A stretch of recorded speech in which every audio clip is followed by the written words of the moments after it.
so, right after you signing into your TurboTax account, you will see this window, and you want to look at the top left of your screen and make sure you are clicking on Tax Home button.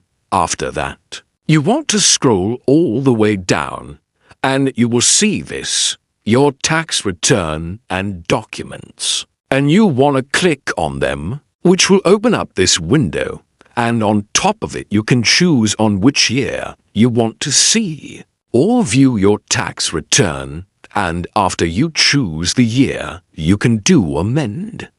Download them as PDF or tax file, and so on. If you still have any question, just comment down below, and I will try my best to guide and help you guys. If you find this video useful, please consider like and subscribe.